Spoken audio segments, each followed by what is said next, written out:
Hello students, इस video में हम आपको पढ़ाएंगे एक्सेलरेशन। अभी इसके पहले हमने बताया था वेलोसिटी एंड स्पीड। इस वीडियो के माध्यम से हम डिस्कस कर रहे हैं एक्सेलरेशन।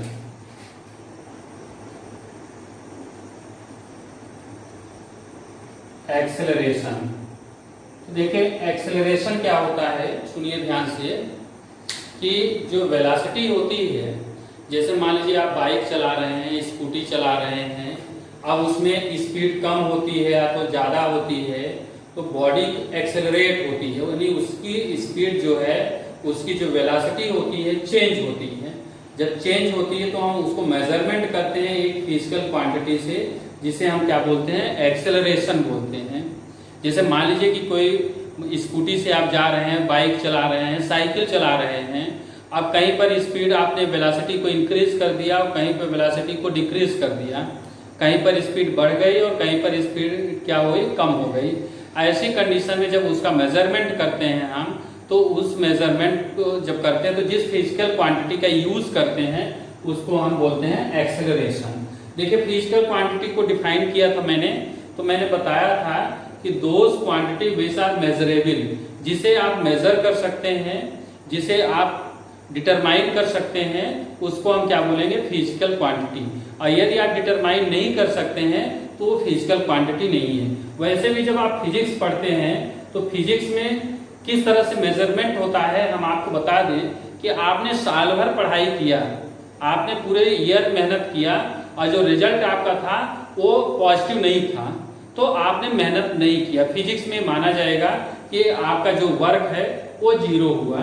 जैसे फॉर एग्जाम्पल कि मान लीजिए कि एक दीवार पर आप धक्का मार रहे हैं, आपके सामने जो है या एक ट्रक है, अब उस पर आप अकेले जो है उस पर पुश कर रहे हैं, उस पर धक्का कर रहे हैं, पुश कर रहे हैं, और वो बॉडी डिस्प्लेस नहीं हो पा रही है, वो बॉडी मोशन में नहीं आ पा रही है, तो आपके द्वारा जो किया गया वर्क होगा वो टोटल क्या हो जाएगा, जीरो। तो फिजिक्स में वर्क का रिजल्ट आना बहुत जरूरी होता है, तभी वर्क माना जाएगा कि आपने वर्क किया। अगर रिजल्ट नहीं आ रहा है, पॉजिटिव रिस्पांस नहीं हो रहा है, हम पढ़ा रहे हैं आपको, हम अपने पर बात कर रहे हैं, आप पर नहीं कर रहे हैं कि अगर हम फिजिक्स आपको पढ़ा रहे हैं और आपके कुछ भी समझ में नहीं आ रहा है तो इसका मतलब मैं भी कुछ नहीं पढ़ाया। ये सीधा सीधा हमारी बात है। ऐसा नहीं कि हम सिर्फ आपको कह रहे हैं, हम अपने आप को भी बोल रहे हैं कि अगर हम समझाने की कोशिश कर रहे हैं और समझाने में मैं सफल नहीं रहा तो इसका मतलब है कि मैं अच्छे से पढ़ा नहीं पाया। तो इसलिए फिजिक्स में हम तो तभी मेजरमेंट करेंगे, तभी हम मानेंगे जब उसका रिजल्ट जो है पॉजिटिव आए। पॉजिटिव अगर रिस्पांस आता है तो उसको हम मानते हैं कि हमने कुछ मेहनत किया और आपने कुछ मेहनत करके पढ़ा। तो देखिए, आज चर्चा कर रहे हैं, आज डिस्कस है, आज टॉपिक पर हम लोग बात कर रहे हैं एक्सेलरेशन। तो एक्सेलरेशन को जब डिफाइन करेंगे तो एक सिंपल से डेफिनेशन से डिफाइन कर सकते हैं कि the rate of change in velocity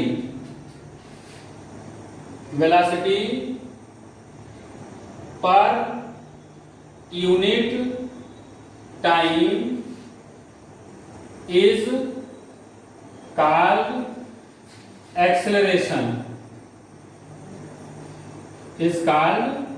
acceleration, तो हमने बताया कि एक्सेलरेशन क्या होता है कि the change of velocity, the rate आप बोल दिए, अगर हम रेट हटा भी दें तो यहां से भी बोल सकते हैं कि the change of velocity per unit time is known as the acceleration. तो एक्सेलरेशन कैसे मेजरमेंट होगा, जब वेलोसिटी में चेंज होगा। वेलोसिटी में जब चेंज होगा तो टाइम के रिस्पेक्ट में होता है। देखिए, जब हम कुछ भी डिफाइन करते हैं, फिजिकल क्वांटिटी को डिफाइन करते हैं, मेजरमेंट करते हैं, तो हम टाइम को जरूर लेते हैं, क्योंकि टाइम कंटिन्यू चेंज होता है। अगर टाइम को आप मान लीजिए कि आप सोचे कि हम टाइम को रेस्ट स्थिर कर देंगे तो और वो चेंज नहीं होगा तो नहीं कर सकते। अब मान लीजिए आपने मोबाइल बंद कर देंगे कि जो है, आप घड़ी जो है उसको बंद कर देंगे कि जो है टाइम सेल निकाल देंगे घड़ी का, और ये कहेंगे कि सर ये तो 8 बजे है और अभी भी 8 ही बजा है, लेकिन ऐसा नहीं हो पाएगा। टाइम तो चेंज ही होगा, तो इसलिए हम कुछ भी डिफाइन करते हैं, अगर स्पीड को डिफाइन करते हैं तो भी बोलते हैं कि the change of distance per unit time is known as the speed. अगर वेलोसिटी को डिफाइन करते हैं तो भी बोलते हैं the change of displacement per unit time. अगर हम एक्सेलरेशन को डिफाइन कर रहे हैं तो भी हम बोल रहे हैं कि the rate of change in velocity per unit time is known as the acceleration. अब एक्सेलरेशन मैंने अभी कहा आपसे कि जो वेलोसिटी है वो चेंज भी होती है, उसकी स्पीड जो है इंक्रीज भी हो सकती है वेलोसिटी और डिक्रीज भी हो सकती है। तो अब यहाँ पर तो सीधा सीधा लिखा है कि वेलोसिटी जो है जब इंक्रीज होती है टाइम के रिस्पेक्ट में तो उसमें उसको हम एक्सेलरेशन बोलेंगे। लेकिन यदि वेलोसिटी चेंज होती है और उसकी स्पीड उसकी वेलोसिटी जो है टाइम के रिस्पेक्ट में कम हो जाती है तो फिर हम उसको बोलेंगे रिटार्डेशन। निगेटिव साइन इंडिकेट करेगा रिटार्डेशन, क्योंकि एक्सेलरेशन भी एक क्या होगी, वेक्टर क्वांटिटी होगी। हमने बताया था कि देखिए जो क्वांटिटी होती है टू टाइप्स की होती हैं, एक स्केलर क्वांटिटी होती है और दूसरा सेकंड नंबर होता है उसमें वेक्टर क्वांटिटी। तो स्केलर क्वांटिटी में हमने बताया था कि अगर मैग्नीट्यूड केवल मेजर करना होता है, डायरेक्शन की नीड नहीं होती है, तो उसको हम स्केलर क्वांटिटी कहते हैं। बट जब जब इसके डायरेक्शन के साथ मैग्नीट्यूड भी हो, दोनों चीजें होती हैं, तो उसको हम वेक्टर क्वांटिटी कहते हैं। तो एक्सेलरेशन में दोनों कंडीशन बतानी पड़ेगी, क्योंकि जो एक्सेलरेशन है, जो वेलोसिटी है, वो आपकी इंक्रीज हो रही है टाइम के रिस्पेक्ट में कि डिक्रीज हो रही है।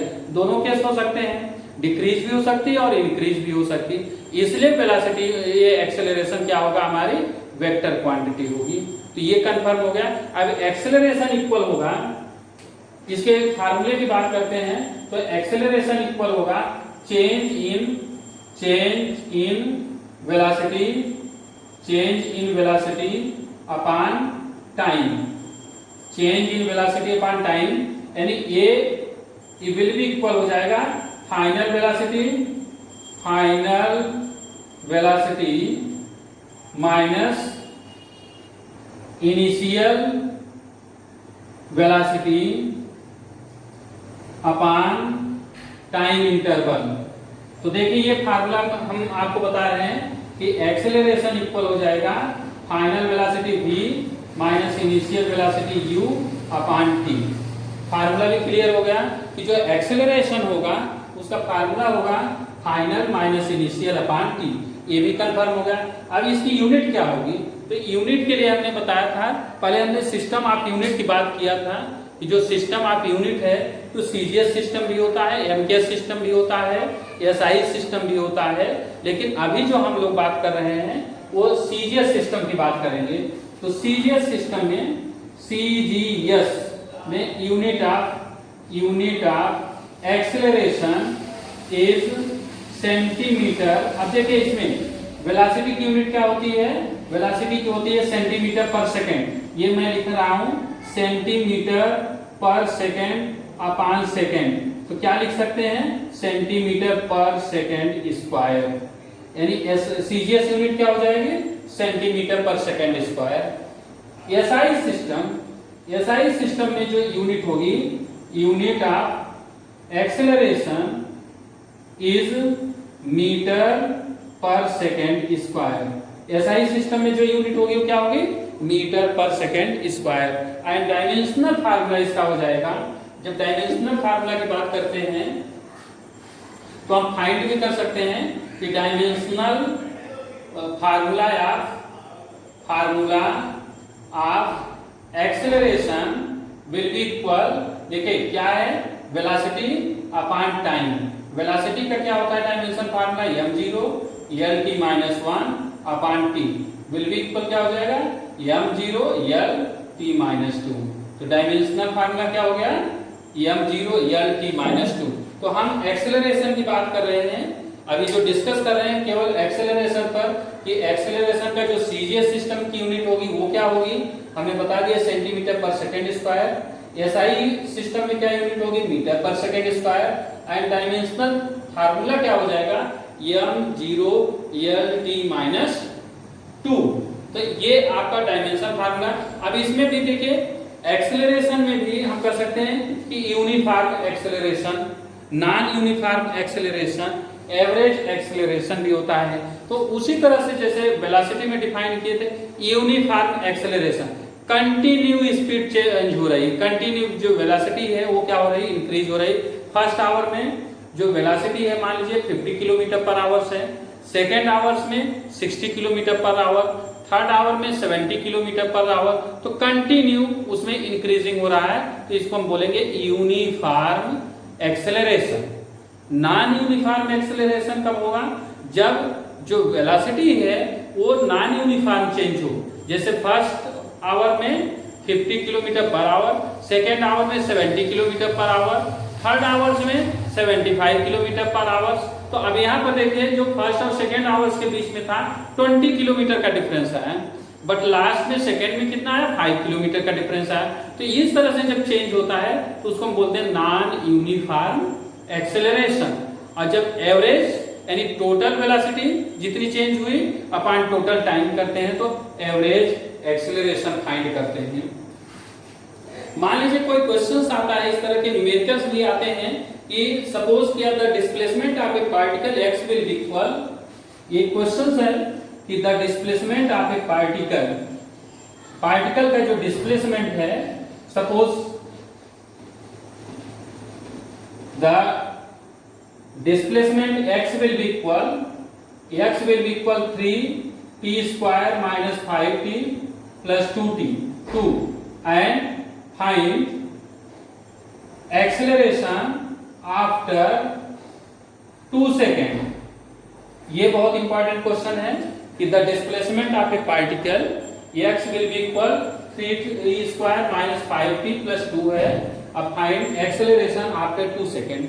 2 सेकेंड के बाद एक्सेलरेशन कितना होगा, तो देखिए एक्सेलरेशन जब फाइंड करेंगे तो उसके लिए यहाँ पर डिस्प्लेसमेंट दिया है तो वेलोसिटी फाइंड करेंगे। तो वेलोसिटी का फॉर्मूला होगा v इक्वल होगा dx upon dt, dx upon dt, तो d बाई dt। अब x की वैल्यू कितनी है, तो यहाँ पर देखिए x है 3t square minus d by dt 5t और प्लस d बाई dt 2। तो इस तरह से अगर चेक करते हैं तो यहाँ पर आ जाएगा 60 माइनस 5 और प्लस 0। अब t की वैल्यू कितनी थी, ये तो आ गया आपका 60 माइनस 5, कितना आ गया 60 माइनस 5 आ गया। नेक्स्ट आपको एक्सेलरेशन करना है, ये हो जाएगा dv अपॉन dt, तो ये आ जाएगा आपका d बाई dt। तो d बाई dt अब इसमें देखिए आ जाएगा 60 माइनस 5 विल बी इक्वल आ गया। देखिए इसका जब आप करेंगे तो यहाँ पर 60 है तो 6 बाहर होगा, 6 माइनस 0, 6 माइनस क्या हो जाएगा 0, तो ये एक्सेलरेशन आ गया 6 मीटर पर सेकेंड स्क्वायर। कितना आ गया 6 मीटर पर सेकेंड स्क्वायर। तो इस तरह से मैंने आपको एक्सेलरेशन बता दिया, आपको समझ में आ गया कि एक्सेलरेशन क्या होता है और उसका न्यूमेरिकल्स किस तरह सॉल्व करते हैं। एक बार फिर से चेक कर लीजिए कि x इक्वल कितना दिया 3t square minus 5t plus 2, displacement body का है, find the acceleration after 2 second. तो ये डिस्प्लेसमेंट दिया है तो यहाँ से पहले वेलोसिटी फाइंड करेंगे, वेलोसिटी इक्वल होगा dx अपॉन dt, इसका डिफरेंशिएट कर दिया तो 3t स्क्वायर का मैंने बताया था कि ये आ जाएगा 60 माइनस 5 और 2 कांस्टेंट वैल्यू है तो 0 हो जाएगी। अब 60 माइनस 5 का फिर से आप डिफरेंशिएट करेंगे तो एक्सेलरेशन आएगा, तो 60 का केवल 6 आएगा, माइनस 0 इक्वल 6 मीटर पर सेकेंड स्क्वायर। तो इस तरह से हमने आपको बता दिया एक्सेलरेशन, एक्सेलरेशन का की यूनिट्स क्या होती है, SI यूनिट क्या होती है, CGS यूनिट वो स्केलर क्वांटिटी है, एक वेक्टर क्वांटिटी है, तो मैंने बता दिया एक वेक्टर क्वांटिटी है और उसके साथ उसका numericals and dimensional formula. Next video में नेक्स्ट टॉपिक पढ़ाया जाएगा एक्सेलरेशन के आगे जो equation of motion. Thank you.